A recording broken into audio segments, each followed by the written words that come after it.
తిన్న సేవింగ్ ప్లేట్లు మన అల్యూమినియం ప్లేట్స్ వాటిని తిరగేసి దరువులుగా డప్పులుగా వాయించుకుంటూ అప్పుడు కూడా డ్యాన్స్ చేస్తూ అందరిని ఎంటర్టైన్ చేస్తూ ఉండేవాడు. ఆ రకంగా డ్యాన్సెస్ అనేది ఒక ఎడ్జ్ని తీసుకొచ్చింది.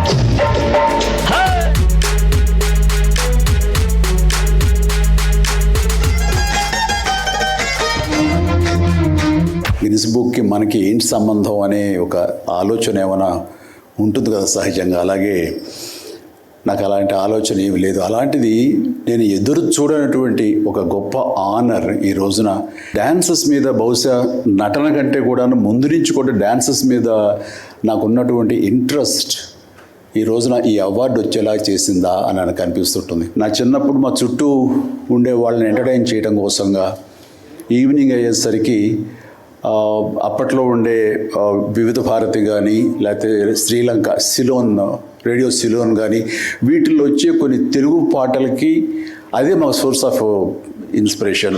రికార్డింగ్ సాంగ్స్ అవి రావడానికి అప్పుడు గ్రామ్ ఫోన్లు కానీ, టేప్ రికార్డులు కానీ ఇవన్నీ కూడా ఉండే పరిస్థితి కాదు ఆర్థికంగా.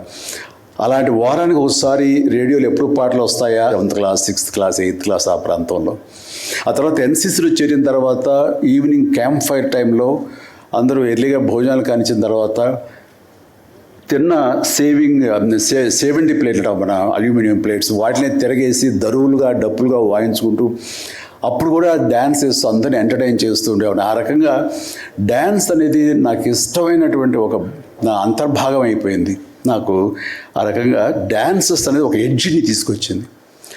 ఆ తర్వాత నా నిర్మాతలు కానీ, నా ప్రొడ్యూసర్స్ కానీ, నా మ్యూజిక్ డైరెక్టర్స్ కానీ, నా కోరియోగ్రాఫర్స్ కానీ వీళ్ళు నా సాంగ్స్ అనేసరికి ప్రత్యేకమైన శ్రద్ధ పెట్టేవాళ్ళు. అంటే మ్యూజిక్ పరంగా కానీ, బీజిఎమ్స్ పరంగా కానీ ఆ సాంగ్స్ అనేవి ఖచ్చితంగా ఉండాలని. సాంగ్స్ ఒక ఎడ్జ్ తీసుకుంటాయి. సాంగ్స్కి స్పెషల్ ఆడియన్స్ ఉన్నారు.